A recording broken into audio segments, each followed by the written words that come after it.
Tennis, l'émission, 6e numéro, spécial bilan Roland-Garros. Honneur au seigneur des lieux, Rafael Nadal, insurpassable pour la 11e fois, triomphe nadalien sur le central. Enfin, elle y est arrivée. Après 3 échecs en finale majeure, Simona Halep n'est plus une reine sans couronne. La numéro 1 mondiale s'est offert le grand chelem qui la faisait rêver. Eux aussi y sont arrivés, Nicolas Mahut, Pierre Hugerbert, souvent déçus à Roland. Ils avaient déjà gagné à l'US et à Wim. Cette fois, c'est Roland qui s'est offert à eux en majesté. Bonjour à tous, très heureux de vous retrouver pour cette émission spéciale Roland-Garros. On va débriefer Roland pendant toute cette émission avec beaucoup d'images, beaucoup de réactions et bien sûr des invités de prestige. Je commence à ma gauche par le journaliste Olivier Jacquemin, un alliage délicat de professionnalisme, de rigueur et de passion. Bonjour Olivier. Bonjour Frédéric. Comment allez-vous aujourd'hui? Super. Admirable. Nickel. Parfait. Et je me tourne maintenant vers mon invité qui nous a fait l'amitié de nous retrouver pour cette émission spéciale Roland. Dans la série Les gens de télévision qui adorent le tennis alors qu'on ne s'en doutait pas vraiment, Denis Brognard. Bonjour Denis. Salut Frédéric. Alors bon, animateur, et puis aussi présentateur du MAG sur TF1 pendant toute la Coupe du Monde, mais aussi grand amateur de tennis. Vous avez suivi Roland, bien sûr. Grand fan de tennis, ancien commentateur de tennis, on en parlait avec Olivier, on en parlait tout à l'heure. Ça me rappelle de très très bons souvenirs, joueur et surtout amateur des meilleurs. Je passe pas mal de temps à Roland-Garros. Bien.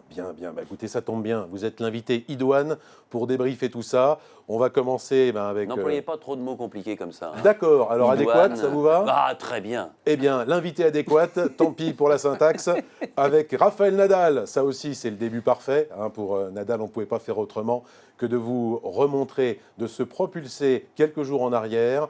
Dimanche 10 juin, 18h15 à peu près, centrale de Roland-Garros. Regardez ce qui se passe.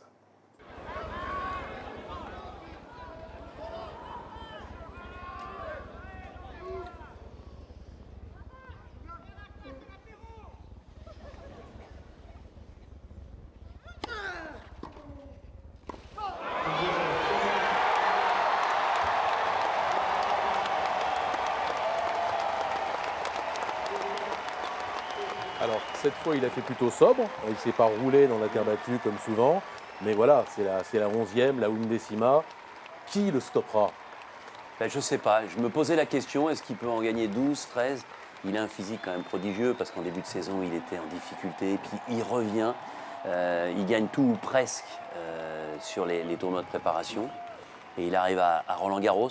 J'ai eu peur à un moment de Schwartzmann. Oui. Je me suis dit, si ce match ne s'arrête pas, ça peut être un peu plus compliqué, mais je pense qu'au meilleur des 3 manches, il y a des joueurs qui peuvent le battre, voilà. notamment Thiem. Oui. Au meilleur des 5 manches, aujourd'hui, je ne vois pas qui sur terre battue, quand il est dans cette forme-là, peut l'inquiéter. Quelqu'un peut lui prendre un 7, mais pas plus.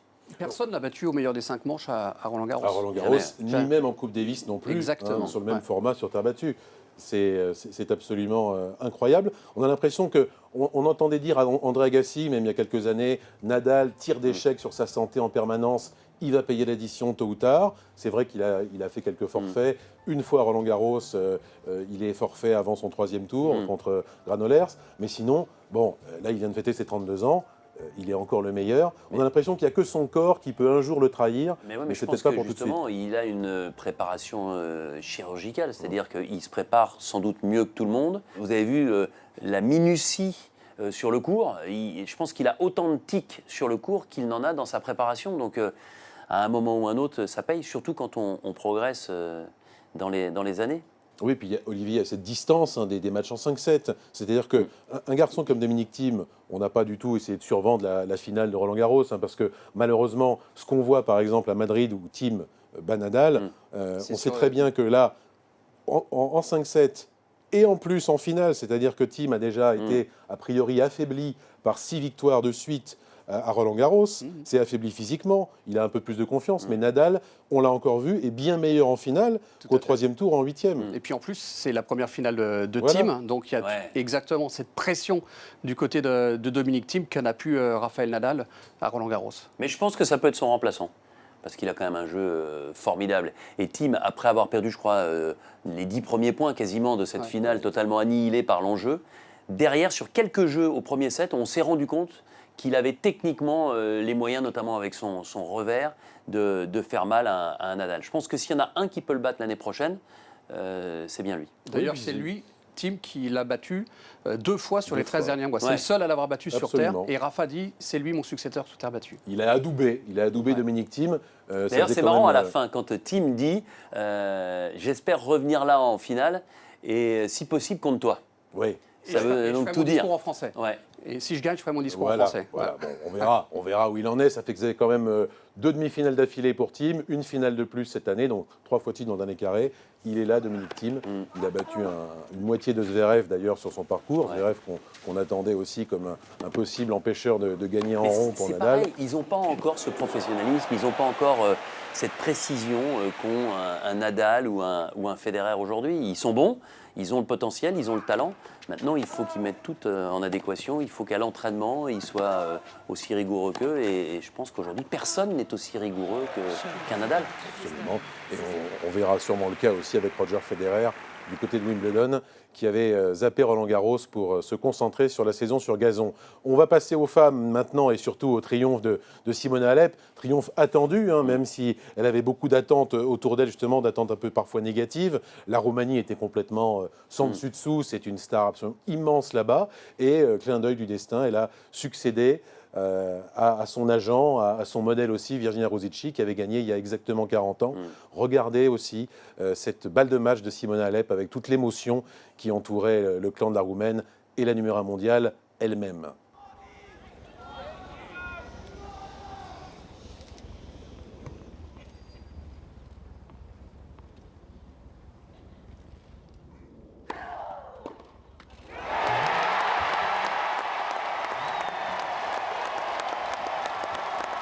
Voilà, donc elle gagne. Vraiment, chapeau bas pour plusieurs raisons. Parce que d'abord, enfin, elle gagne après 3 échecs en tournoi majeur. Elle était numéro 1 mondial. On commençait à en parler beaucoup. On sentait qu'elle était un peu sur un discours un peu automatique, à dire non, c'est des matchs comme les autres. Non, Simona, c'est pas des matchs comme les autres, les matchs de Grand Chelem, quand on est en plus très attendu comme ça. Et le fait qu'elle ait été en plus menée par une excellente Sloane Stephens en finale, qui menait quand même 1-7, un break, et qu'elle ait inversé la tendance. Fabuleux. C'est formidable parce que je pense qu'elle a dû se remémorer ses finales perdues en Grand Chelem précédemment. Et c'est là qu'on voit sa force de caractère. Moi, j'ai été subjugué par cette finale. Ça fait longtemps que je n'avais pas vu un match féminin aussi intense, où ça tapait aussi fort, où il y avait des échanges absolument incroyables. Avec du suspense en plus. Mais ouais, avec du suspense, parce que même jusqu'au bout, on se dit, tiens, il peut y avoir à nouveau un retournement de situation. Et je suis très content que Simona Halep ait gagné, parce qu'elle a prouvé qu'on était capable de remettre toujours un peu plus de concentration, un peu plus de précision pour l'emporter après autant de défaites en finale du Grand Chelem. Et Oui, d'autant et que l'année Olivier, dernière, allez-y. elle menait 1-7 un break en Oui. finale face Ouais. à Ostapenko. Donc là, elle a réussi à Elle a inverser la complètement le tendance. truc. Elle a la fait force du tourner la poignet. chose. Ouais. Mais bon, apothéose du tournoi féminin, parce qu'avant, très peu de grands matchs dans le tournoi féminin, notamment à partir du 3e tour, des 8e. Ouais. Que des matchs en 2-7 quasiment. Là, Exactement. on a eu vraiment le match qu'on espérait. Ah ben là, ça a été un match exceptionnel, effectivement. Et puis 40 ans donc après Virginia Rosicci pour la Roumanie. Virginia Rosicci, avec qui j'ai Virginia. commenté le tennis sur Eurosport, qui est une femme délicieuse, et moi j'étais très heureux aussi pour elle. Je voulais juste dire un mot sur Serena Williams, parce que je ne sais pas ce que vous en pensez. Moi j'ai été assez surpris de la voir. Elle a tout gagné, elle a le plus beau palmarès. Demain, on ne sait pas qui sera capable de faire aussi bien qu'elle. Pourquoi elle revient ? Pourquoi à ce moment-là, alors qu'elle n'est pas encore complètement en condition, elle abandonne parce qu'elle a des problèmes physiques ? Moi, j'avoue que j'ai pas bien compris. Ce que j'ai compris en la voyant jouer, c'est que les adversaires qu'elle a pu avoir étaient annihilés, tétanisés, parce que franchement, elle doit perdre dès son premier match. Normalement, Serena, avec le niveau physique qu'elle tient aujourd'hui, c'est ça qui est absolument fabuleux dans ce sport-là. C'est l'amour du tennis, elle revient pour l'amour du tennis, Ouais. l'amour du jeu. Oui, puis se prouver encore. D'abord, essayer de battre le record de Margaret Court. Peut-être aussi. Ouais. Non mais et ça, puis se elle pourra prouver le faire, encore mais je pense qu'elle revient peut trop faire tôt. plus. C'est ça que je veux dire. Oui, Qu'elle peut-être. revienne par amour du tennis. Mais on le voit bien, c'est pas faire injure à Serena Williams. Elle n'était pas en forme encore pour jouer au tennis à son meilleur niveau. Quand on a été numéro 1 mondial, qu'on a tout gagné, je vois pas l'intérêt de revenir comme ça. Je pense qu'elle aurait pu continuer à s'entraîner, retrouver une forme physique un peu meilleure, et puis se représenter après. Parce que, je ne sais pas ce que ça aurait donné contre Sharapova, mais Je pense que Sharapova n'aurait pas eu autant de stress que ses adversaires précédentes. Non. Voilà, je ne comprends pas. Et Dieu sait si j'ai un respect immense pour Serena Williams et pour ce qu'elle représente pour le tennis. Voilà, même sa tenue, enfin voilà, je pense qu'à un moment ou un autre, je pense qu'elle n'était pas... même pour elle, c'est compliqué de revenir dans cette forme-là aujourd'hui. Je sais pas, j'ai pas bien compris. Eh ben, on verra si vous comprenez mieux à Wimbledon. Mais si à Wimbledon, il y a moins d'échanges. Oui, il y a moins son d'échanges. service sera plus efficace. Et puis elle son aura retour plus aussi. d'entraînement et on verra surtout Ouais, si elle a alors, 3 semaines en récupéré. plus. Mais moi, je suis persuadé qu'elle peut revenir et qu'elle peut regagner un grand chelem. Oui. Mais pas dans ces conditions-là. Et puis peut-être pas Roland Garros, effectivement, Non. ça venait un petit peu tôt. Alors donc, Serena, on a compris, ne fait pas partie des coups de cœur de Denis Brognard pour cette édition. Sur l'ensemble de sa carrière, si, au contraire. Évidemment, mais sur Roland qui nous intéresse, du coup de cœur, il y en avait quand même. On a sélectionné d'abord l'incroyable Marco Cecchinato. Ça, c'est quand même une histoire de fou, parce qu'on a affaire à un joueur qui n'est pas du tout jeune, qui a 25 ans, qui a déjà Vous êtes quelques sympa, années... pas du tout jeune, il a 25 ans. Non, mais pour le circuit, Pour le tennis, bien et sûr. surtout pour émerger comme ça, pas spécialement jeune, Non. et surtout parce que depuis plusieurs années, c'était Cecchinato en Grand Chelem, c'était cadeau. C'est-à-dire que vous affrontiez, quelle que soit la surface, Marco Cecchinato. Je me souviens d'un Nicolas Mahut, par exemple, qui le joue en simple au premier tour, je crois que c'était l'Open d'Australie. Nico, pas en super forme, gagne en 4-7 après avoir perdu le premier, avec des sets vraiment à sens unique. Donc c'était un joueur voilà, qui était plutôt sous-performant, qui n'avait jamais gagné un match, Olivier, sur terre 0 battue victoire, avant. en Grand Chelem aussi. Ni en Grand Chelem, ni sur terre battue. En tout cas Alors, dans le grand pourquoi circuit. Pourquoi? Voilà, c'est la grande question. Le tournoi d'une vie. On l'avait vu peut-être aussi avec Martin Verkerk, je ne sais pas si vous vous Ouais, je me souvenez, souviens très bien, du finaliste. Néerlandais, voilà, en 2003, qui renverse tout sur son passage. Et là, il a été absolument phénoménal, Olivier. Phénoménal. Cecchinato. Alors, il avait quand même gagné le tournoi de Budapest. Il avait gagné aucun match sur terre battue avant la saison 2018. Ouais. Et là, effectivement, Budapest, un match, une victoire aussi à Monaco. Et là, il sort de nulle part. Effectivement, notre ami Cecchinato, la sensation italienne, lui qui avait passé 5 ans quand même chez Riccardo Piatti. Vous savez, Riccardo Piatti, c'était le coach de Gasquet, Raonic, Lubicic et aussi de Djokovic. Reste à savoir s'il va être capable de confirmer, parce que c'est pas évident de se retrouver dans cette situation-là. En tout cas, je pense qu'en Italie, la pression va être de plus en plus importante. Hein. C'était un engouement énorme. Ça faisait aussi 40 Barazzuti, ans. hein, c'est ça? Corrado Barazzuti, absolument, actuel capitaine de. Le dernier Italien en des demi, équipes, ça a ouais. été Barazzuti. Barazzuti. En Voilà. 78, comme Virginia C'est ça. Ruzici. C'est l'année des 40 ans, 60. On n'était pas nés. On n'était pas nés, bien sûr. peine. Et c'est phénoménal. 72e mondial au début du tournoi, top 30 aujourd'hui. Et il l'a dit avec pas mal d'autodérision. Je serai tête de série à Wimbledon. Et je peux vous dire que mon adversaire au premier tour sera pas malheureux de tomber sur moi. Parce que c'est pas un apôtre énorme du gazon. Dans les coups de cœur aussi, on a vu un incroyable Diego Schwartzmann. Vous l'évoquiez déjà, Denis, au début de cette émission. Ça a été le seul à appliquer, je dirais, la méthode pour battre Rafael Nadal. Ça a tenu un 7,5. Il y a eu l'interruption fatale de la Est-ce que vous êtes d'accord avec moi que ça aurait pu être vraiment compliqué pour Nadal si le match Ah, n'avait c'est pas clair. été interrompu? Alors, clair. moi, je dis oui et non, parce que le problème, c'est qu'on l'a bien vu avec Schwartzmann. Il fait 1m68, d'ailleurs, même pas Mais c'est ça 70. qui est génial, c'est-à-dire qu'au tennis, et c'est un mec d'1m91 qui vous le dit, on n'est pas obligé de mesurer plus d'1m90, voire pratiquement 2 mètres, pour être performant. Et moi, je trouve que c'est vachement bien pour le tennis mondial de voir un type avec des jambes de feu comme les siennes, Ah bah, c'est un capable de super briller. message qu'il envoie, Ouais. Schwartzmann, à tout le monde. Ça montre qu'on parle beaucoup des double mètres qui sont sur le circuit, les Reli Opelka qui arrivent, le Ouais. grand américain, John Isner et les autres, et même Zverev qui bouge Ouais. tellement bien pour un joueur qui fait presque 2 mètres. Là, on a un Schwartzmann qui fait 1m68 seulement et qui a trouvé la potion à appliquer pendant un 7,5 pour battre Nadal. Mais le problème qu'on a, c'est qu'on voit un garçon qui y arrive pendant un 7,5, mais ça nécessite une telle implication physique sur tous les points, une telle concentration pour prendre la balle très tôt, Ouais. pour être agressif, pour être créatif sur quasiment tous les points. Alors que Nadal joue pratiquement, lui, en pilote automatique. Plus le match dure, Ouais. meilleur il est. Et en face, pour l'adversaire, plus le match dure, plus c'est dur Ouais, face sûr. à Rafa. Que voilà, ne serait-ce que sur le plan temporel, Ouais. il y a un moment donné où juste le corps ne répond plus sur le Ouais. central de Roland contre Nadal. Mais Donc, le corps ne répond plus, mais Nadal, 32 ans, vous le disiez, l'année prochaine ce sera 33. Il y en a un qui m'a impressionné aussi, que je ne connaissais pas, c'est l'Allemand qui a battu Nadal au tour précédent. Marterer. Marterer. Pas mal du tout, hein. Oui. Gros coup droit. Lui, je pense que c'est un type qu'on reverra. Hein. Oui, poids léger, garçon qui est relativement discret. Fait partie de ce tennis allemand qui sort des joueurs comme ça, qui ne restent pas toujours très longtemps, contrairement aux Français, 5 ou 6 ans dans le top 100. Ils peuvent parfois disparaître complètement une fois qu'on les a vus. Mais Marterer, effectivement, a plutôt bien joué. sa carte contre Rafael Nadal, lui aussi, même si ce n'était pas un set de prix comme Schwartzmann. Alors, Votre coup de Il n'est cœur pas aussi, passé loin Olivier? au troisième set. Oui, absolument. On voit que Denis Brognard a absolument tout suivi Ah, mais moi, de ce j'adore le Roland-Garros. tennis. C'est formidable. Invité adéquate. On va maintenant, votre coup de cœur à vous.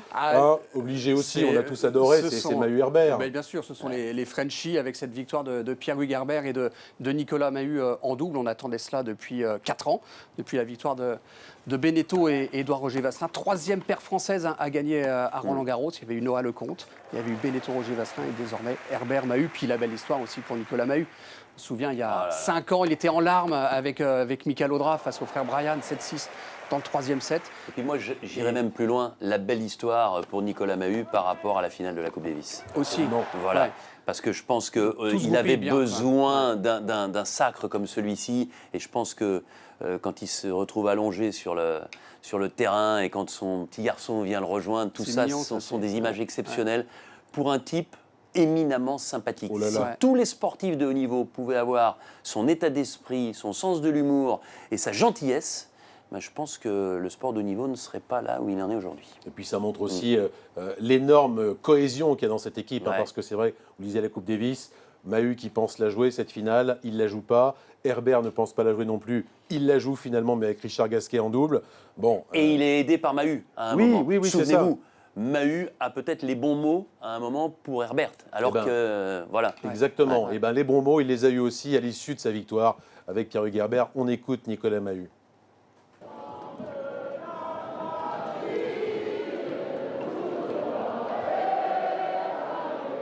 C'est incroyable de revoir les images parce que nous, on l'a vécu sur le terrain. C'était un moment un peu incroyable. On ne pouvait pas du tout l'anticiper. On était là avec le trophée. On était déjà comme des gamins d'avoir la coupe entre les mains. Et d'un coup, ils ont commencé à chanter la Marseillaise. Et on s'est dit, ça c'est pas possible, on rêve. Et du coup, ça a rajouté encore un petit peu de magie à ce moment qui était déjà incroyable. On est vraiment privilégiés d'avoir vécu ce moment-là. Énorme émotion, pour nous aussi d'ailleurs, puisque on a dû laisser partir Olivier Jacquemin qui se voit substituer extraordinaire Émilie Loy. Bonjour Émilie. Bonjour messieurs. Quelle joie de Bonjour, vous Émilie. voir. De même, partagé. Bon, vous étiez aussi aux premières loges pour voir Nicolas Mahut et Pierre-Hugues Herbert. Ça a été vraiment un très grand moment. Il y a eu d'autres performances françaises, d'autres coups de cœur français. On va voir avec vous justement le Roland-Garros des Français. Bon, c'était relativement discret cette année, voire décevant. Le sujet va être court, non? Non, c'est pas Le justement. débrief va durer 20 secondes. C'est un petit florilège, d'abord de ceux qui ont plutôt réussi quand même à faire de belles choses, et puis après on s'attardera sur les déceptions. Mais on va parler d'abord avec vous des joueurs qui ont plutôt bien réussi, comme Corentin Moutet, qui était encore vierge de victoire en Grand Chelem, ses débuts de carrière pour le jeune Moutet, et qui a battu, comme cette année sur le grand circuit, Ivo Karlovic, un des plus grands serveurs de tous les temps. Sur terre battue, c'était évidemment un peu plus facile de retourner, mais il a encore été tout à fait étonnant. Ouais, c'est fantastique, c'est une expérience pour lui qui est incroyable. C'est sa première victoire en Grand Chelem à Roland-Garros, donc on a vu même à la fin les émotions qui sont très très fortes. C'est vrai qu'il faut parler de la jeune génération, de la nouvelle génération qui est un petit peu, on va dire, critiquée, qui tarde un peu, mais là on tient quand même un jeune joueur qui a énormément de talent. Je ne sais pas si Denis, vous l'avez vu jouer. Si, je l'ai vu jouer et j'aime bien. En plus, je trouve qu'on parlait tellement de son comportement qui était un peu compliqué, qu'il était un peu encore trop fougueux. Et là, je trouve qu'il a réussi quelque chose. Et puis, même si Karlovic, à part servir et retourner, il a quand même du mal à jouer au tennis, surtout sur terre battue, c'est quand même une super perte d'être capable de battre un joueur de ce standing-là à Roland-Garros. Absolument. Il avait battu Dimitrov quand même, Karlovic, il y a quelques années sur Roland-Garros. On écoute d'ailleurs Corentin Moutet qui réagit après sa victoire sur Karlovic au premier tour. J'ai rarement l'habitude de jouer devant autant de monde et autant de monde qui me soutiennent. Donc c'est pas facile de rester concentré et de rester dans son match. Donc c'était vraiment l'objectif de rester dedans, jouer du début à la fin et pas se disperser parce que j'avais forcément face à un très grand joueur. Et par la taille et par la carrière. Et puis à la fin, quand tout était fini, c'était le soulagement et j'ai vraiment pu profiter de tout le public. Ça fait pas qu'1 an que je travaille, je m'entraîne depuis des années pour vivre ces moments-là et ça arrive. Donc c'est sympa que le travail paye et puis avec la manière, c'était vraiment cool de voir que tout était récompensé. Et puis je vais pas m'arrêter là, je vais continuer à travailler, bien sûr, c'est pas une finalité. Donc non, c'est vraiment un moment de pur bonheur. Et puis si je veux en avoir d'autres, il va falloir que je continue à travailler. Oui, bien sûr que c'est sûrement pas une finalité de passer un tour à Roland-Garros. Il a joué ensuite David Goffin, top 10 mondial, au deuxième tour. Il a fait un bon premier set et après il a complètement décliné. Mais quels sont pour vous, Émilie, les axes de progression encore de Corentin pour devenir un joueur vraiment à part entière du top 100 par exemple? Le service, je pense qu'il Ouais. doit être beaucoup plus régulier, plus performant au service. Comme vous l'avez dit, il tient en fait sur le premier set. Donc on voit, sur le premier set, on a vu de ce dont il était capable. Donc ça, c'est très intéressant. Et on voit que c'est sur la durée en fait où il pêche. C'est-à-dire qu'il y a un bon set, un set de qualité. D'ailleurs, il a break dans le premier. Après, il prend 1-0.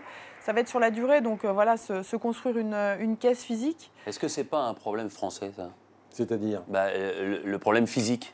C'est-à-dire qu'on a toujours entendu des joueurs qui avaient du mal, surtout sur les Mais là, matchs en attention, 5-7. il a 19 ans Ouais, seulement. bien donc, sûr. je ne dis pas qu'il a le temps, mais en tout cas, il est en train de construire son physique. Aujourd'hui, il est difficilement comparable avec David Goffin, qui lui, en revanche, a plus de bouteilles, donc forcément plus de vécu, plus d'années. Et un très gros physique. Et un très très gros physique. Mais de toute façon, quand on voit le profil de Corentin par rapport à ne serait-ce qu'à sa taille, c'est obligatoire qu'il ait une caisse physique. Il est super incroyable. intelligent en plus. Je trouve qu'il est clairvoyant quand il parle. Il est brillant, il est ouais. réfléchi, et c'est ça qui est. Parce que vous parliez tout à l'heure justement de sa fougue sur le terrain et un petit peu cette folie. Je pense qu'il faut qu'il la garde tout en la canalisant aussi. Mais c'est marrant parce que quand je l'ai eu en plateau, il est hyper posé. On sent qu'il y a énormément de réflexion et parfois on voit une espèce de folie sur le terrain. C'est marrant, il y a un décalage entre le garçon en dehors et le garçon sur le terrain. On a eu du sourire aussi avec Pauline Parmentier, la Française qui a réussi à passer 2 obstacles qui étaient vraiment des pièges face à 2 copines. Chloé Paquet d'abord sur le cours Suzanne-Lenglen, un match qui avait été déplacé, qu'elle gagne en 2 jours, au métier, à l'expérience. Et puis également derrière Alizé Cornet, là encore un match haut en émotion et en tension. Pauline qui a l'intention de se faire plaisir, elle a gagné Istanbul d'ailleurs un peu plus tôt dans la saison. On l'écoute, Pauline Parmentier, réagir à ce Roland-Garros et à ses perspectives sur la suite. J'ai envie de profiter de chaque moment qui me reste dans le tennis, de me préparer pour les grands rendez-vous, peut-être sélectionner un petit peu les tournois et jouer un petit peu moins, mais me préparer en tout cas bien comme il faut pour les gros événements. J'aimerais encore faire une saison. J'ai pas de date en tête, mais en tout cas, j'ai vraiment envie de terminer avec de belles choses dans le tennis. On fait ça depuis qu'on est toute petite et ça nous a énormément apporté ce tennis, donc on a envie de terminer sur une bonne relation. Moi, c'est un de mes coups de cœur de l'année. Oui. Quand elle avait gagné justement à Istanbul, un peu sortant de nulle part, j'avais trouvé ça génial, qu'on soit capable de réaliser une performance comme celle-là. Et j'en profite pour lui dire, parce qu'elle va regarder l'émission, j'en profite pour lui dire que j'accepte très volontiers sa proposition de taper la balle avec elle entre 2 tournois. Bravo, et bon courage surtout, Denis. Non, j'ai pas dit faire un match. Non. J'ai dit prendre juste une taper belle la balle. leçon. Oui, pousser la chic, ça sera déjà très bien. Autre coup de cœur Je veux inévitable. bien jouer avec vous aussi. Si vous voulez. Volontiers, alors ça. Mais là, on fait un voilà. match. Oui, un match. Et je vous laisse servir en Vous premier. ne connaissez pas son style. Ça ne me dérange pas. Oh, il doit être élégant, comme lorsqu'il parle. Je vous en prie, ne soyez pas dissipés. On va passer à Julien Beneteau. Dernier Roland pour Julien qui a eu droit à son hommage sur le court central.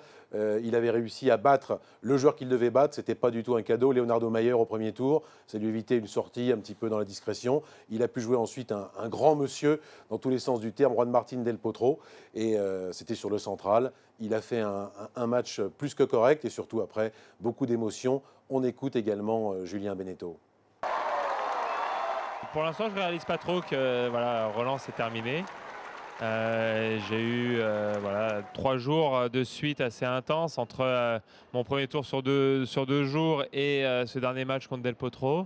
J'avais vraiment en tête d'essayer d'être compétitif, de ne pas faire une exhibition et de vouloir au moins gagner un match. Après, le tableau était compliqué pour moi avec Del Potro au deuxième tour. Mais de me préparer comme si c'était un match normal, un tournoi entre guillemets normal. Pour pouvoir être le plus compétitif possible et de ne pas me dire justement que c'est le dernier, de me focaliser trop là-dessus, ce qui m'aurait peut-être fait sortir de mon truc et d'être moins bon du coup. Eh oui, il aurait été moins bon. Alors, Denis, Julien Moi, j'ai Beneteau. toujours beaucoup aimé ce joueur parce que je pense qu'il a tiré la quintessence de son talent et de son potentiel tout au long de sa carrière. Et puis, je me souviens de ce qu'il a fait à Bercy, où c'est quand même un mec qui a été capable de battre Federer, alors que, au départ, il n'avait aucune chance. Je trouve qu'il a un mental et je pense qu'on va le regretter. Et j'espère une chose, c'est qu'on va pouvoir se servir de son talent et de son expérience pour aider justement les jeunes et pourquoi pas pour aider les joueurs français. Je l'imagine bien dans un giron fédéral quelconque et pourquoi pas avec les hommes ou les femmes en Coupe Davis ou Vous êtes ou ailleurs. calé sur l'actu tennis. Mais bien sûr. Mais qu'est-ce non, que mais vous croyez vraiment, Non, mais- je le connais pas, on s'est croisés quelques fois, et je me suis toujours dit, ce type, il a une grinta, il a un mental, une concentration qui font qu'il a réussi des choses extraordinaires que 10 joueurs avec le même talent de départ n'auraient jamais réussi à faire. Donc j'ai toujours été impressionné par Julien Benneteau et je pense qu'on va le regretter, mais il faut s'en servir parce qu'il y a beaucoup qui ont à apprendre de son professionnalisme. Et il en parle avec passion. Mais Énormément ouais. de passion. J'en ai discuté longuement l'autre jour. Et ce qui est fantastique, c'est cette fin de carrière. C'est-à-dire qu'il décide du moment de son arrêt. Ouais. Et ça, Oui. ça n'a pas de prix quand on est sportif de dire j'arrête pas parce que je suis blessé. Je décide que j'arrête fin 2018 et il fait une dernière saison qui est Et il tout choisit juste. ses tournois. Moi, je l'ai croisé Incroyable. là, il y a quelques jours pendant Roland Garros. Il m'a dit non, mais je vais jusqu'à l'US Open et je fais ce qui En me plaît. famille. Exactement. Voilà, je fais ce qui me plaît, je joue les tournois que je veux, je perds au premier tour, tant pis, je vais loin, tant mieux. Donc, je pense que c'est effectivement, comme vous le dites, vachement bien de pouvoir tout planifier C'est fabuleux. et de se dire, bah voilà, j'ai eu une belle carrière, à bientôt, au revoir, on se reverra sans doute, mais en étant apaisé et heureux de ce qu'il a fait. Panache, il y en a d'autres qui ont eu du panache aussi, c'est en double fauteuil, Stéphane Houdet, Ah ouais. Nicolas Peffer, qui ont conservé leur titre. Nouvelle victoire en double pour les Français à Roland-Garros. On écoute d'ailleurs le trop méconnu Nicolas Peffer. Stéphane et moi, on joue beaucoup ensemble, donc le fait de jouer ici et de remporter ce tournoi, c'est super important pour nous et ça nous fait super grave plaisir, quoi. Ça montre bien qu'il y a toujours des Français en cours et puis ça fait super plaisir aussi de montrer aussi que le handisport est là et que malgré un handicap, rien n'est comment on peut dire, rien n'est stoppé, quoi. La vie elle continue, quoi. Discret mais très fort, Nicolas Peffer, avec Stéphane Houdet. On passe aux déceptions, hein, on ne va pas s'attarder, mais quand même, il faut le dire. Moi, je Vous voulais regardez quand même rappeler Jérémy Chardy, qui avait battu Thomas Berdych au premier tour. C'est pour moi la meilleure perf sur le plan vraiment classement d'un Français à Roland-Garros Fiona cette année, en 5-7. Sinon, voilà, on a eu beaucoup de joueurs qui n'étaient pas tellement reluisants hein, en termes même de contenu de leur match. Les défaites précoces de Lucas Pouille, de Richard Gasquet qui n'a rien pu faire, mais sur le contenu, c'était un petit peu décevant. Gaël Monfils qui a encore des balles de match qui perd, et puis tous les autres. Ah, mon fils aurait pu changer hein, si jamais il avait battu Goffin. Là. Eh oui. Ouais, Ce après- type-là, vous voyez, on parlait du potentiel, il a un tel potentiel. Moi, je rêve de le voir briller, qu'il arrive une année où il soit bien dans sa tête, qu'il n'ait pas de problème perso, qu'il soit bien physiquement. Oui, il y a des déceptions, mais en même temps, par rapport au tournoi de préparation et par rapport au niveau de jeu depuis le début de saison, c'est pas non plus une énorme surprise, Non. malheureusement, qu'il n'y ait pas de Français en deuxième semaine. Moi, ma Oh, déception... Richard, il aurait pu. Alors, c'est sûr qu'il tombe sur Nadal, mais je pense qu'il lui, Ouais, il avait mais quand même après, fait il y un a bon déjà- début de saison. Il y a le classement donc, qui fait qu'il est dans pas dans les bonnes têtes de série. Donc il y a tous ces paramètres qu'il faut prendre en compte et qui fait qu'il perd prématurément au troisième tour face à Rafael Nadal. Après, moi, ma déception aussi, c'est Caroline Garcia. Mais en même temps... Paradoxalement, puisque c'est la Française qui va le plus loin. Paradoxalement, parce qu'en fait, je suis persuadée, je suis toujours intimement convaincue qu'elle peut gagner Ah oui. Roland Garros. Mais alors, Mais moi, il y a- vraiment. là, Donc, c'est- mais attention, parce que quand on parle de déception, vous allez me dire, je suis positive, elle est encore très jeune, elle peut très bien gagner à son âge. Attention, il n'y a pas d'âge pour gagner Roland. Mais je pense qu'en termes de gestion, à l'avenir, ça pourrait être meilleur et d'où elle pourra plus s'exprimer. Là, elle était extrêmement tendue. Mais par vous savez, l'enjeu. elle se met en plus la pression toute seule, et ça, c'est un peu un mal français.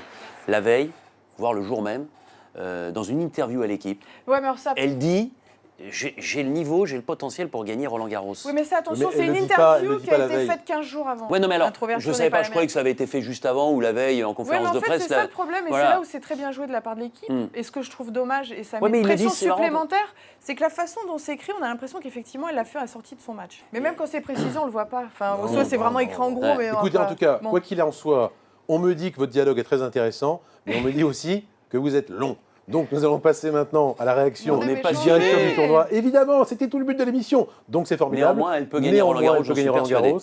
Et néanmoins, on va écouter Sa Majesté Guy Forget, directeur de Roland, qui lui aussi a hâte d'être à l'an prochain, un nouveau Roland Garros, et il revient quand même sur ce dernier Roland 2018. Très satisfait parce que l'on a offert à notre public un nouveau stade Roland-Garros, version 2, magnifique, sublime. Un stade qui s'est agrandi d'est en ouest. On a eu, malgré les quelques averses, finalement, beaucoup de soleil. On a vu des matchs spectaculaires, on a eu des surprises. Même si les Français et les Françaises n'ont pas forcément répondu cette année présent au rendez-vous, le public a été enchanté et on a hâte finalement que l'édition 2019 se présente parce que le stade sera encore plus grand, encore plus beau et qu'on aura probablement encore à vivre des moments formidables de suspense et d'émotion bien sûr. Alors on passe aux souvenirs de notre invité, Denis Brognard. Souvenir. Il s'appelle Guga Gustavo Kuerten. Vous avez, comme beaucoup d'entre nous, beaucoup d'émotions à se remémorer. Ce cœur, vous m'aviez dit, le cœur sur le central, tout avait commencé en 8e face à Michael Russell, un Américain qui a surtout brillé cette année-là, en 2001.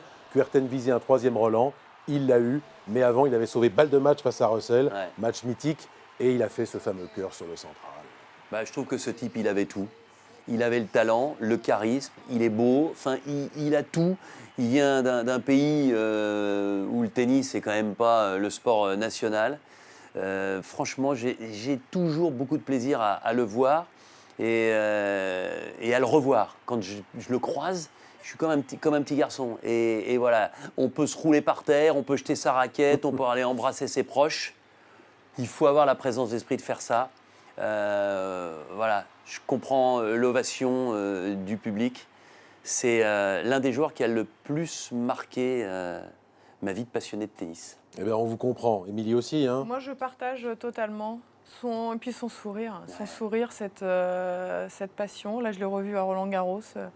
J'aime ce qu'il dégage et ce qu'il a donné à Roland. Et ce cœur, en plus, c'est fait. On sent que c'est pas préparé, on sent que c'est naturel. Quand on est champion. Vous voyez ce que je veux dire ? Tout à fait. Mais même quand on est champion, il faut transmettre. Éventuellement. Regardez Nadal, il transmet beaucoup plus aujourd'hui. Il sourit, il est ému, il a les larmes aux yeux, ce qui n'était pas le cas avant. Je trouve qu'on manque de joueurs comme ça qui transmettent une émotion, qui partagent vraiment. Et Kuerten, c'était vraiment la personne rêvée pour ça. Merci beaucoup, Denis, pour C'était un plaisir, cette Fred. passion et tout ce que vous avez pu dire et évoquer, ainsi qu'Émilie. Merci beaucoup. Voilà, cette émission numéro 5 est maintenant terminée, à notre grand regret. Ça passe toujours trop vite. Vous pouvez nous retrouver, bien sûr, pour Tennis l'émission sur les réseaux sociaux, sur Facebook, sur Twitter, sur l'actualité de Roland-Garros, évidemment, rolandgarros.com. J'ai l'adresse aussi à vos communiqués de Fred, où vous pouvez aller discuter tennis avec lui quand vous le souhaitez, ou son numéro de téléphone. Et mon compte Twitter, n'hésitez pas, tout est permis, tout est possible. Ah bon ? Oui. Merci en tout cas, Denis. Vous aussi, on peut vous suivre partout et toujours. Merci, Émilie. Et on se retrouvera pour l'émission numéro 6. Ce sera mi-juillet. On parlera évidemment gazon cette fois-ci. Au revoir, à très bientôt.